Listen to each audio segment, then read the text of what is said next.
Good morning, guys. Hope you're doing well. Today I want to talk about accountability, especially with respect to your inner circle and best friends. And the thesis being, I think it's really important to have a relationship where you can give and hear honest feedback. I'll set this up by giving the story of how I thought of this.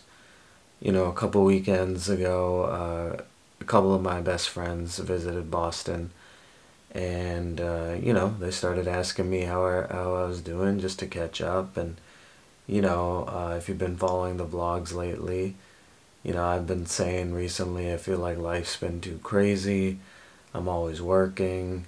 I got no time, with work, the podcast, school, and things like that. And that's what I said. And then they started to question a little bit more and said, "Oh, but you went to a Red Sox game on a Monday night. Oh, but you spent a whole weekend in Philadelphia. Is your time really that constrained?" And it made me reflect, and it reminded me, sometimes the story in our head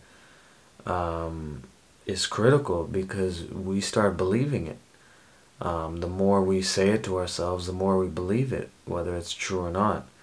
And reflecting, I think it's a balance of, I do think I've been working hard, but I also think I have been making a lot of time for socialization too.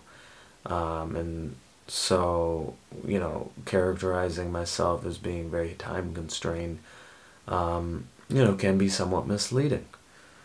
Um, so,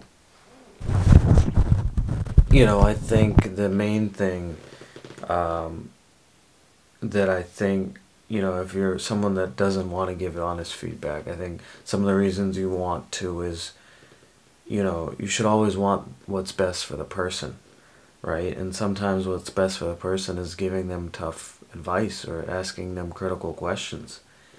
And if they want to be their best self, they'll want that feedback.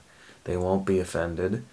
Um, and I think the main thing also is it's just good to hear the opinion or the feedback, right? I mean, whether you want to act on it as an individual or not, it's your life. But I think it's important to get it because as the individual, you don't often see it, right? I didn't see what my friends were saying is, I think you're kind of convincing yourself of certain things. Um, and I think, like if someone's in a bad place and you recommend that they go see professional help, right? You want them to get better. You want them to be their best mental self. If someone is, you feel like, addicted or abusing a substance and you let them know that, I think you're saying that because you want them to get to a point where they're not abusing or addicted to a substance, and you want them to get help and get better. Um, so, I think as you go through this week or whatever, I think just ask yourself, can you hold your friends accountable, and can your friends hold you accountable? I think feedback is incredibly important to personal growth. Yeah, let me know what you think. If you have any feedback or comments, let me know. Thanks, guys.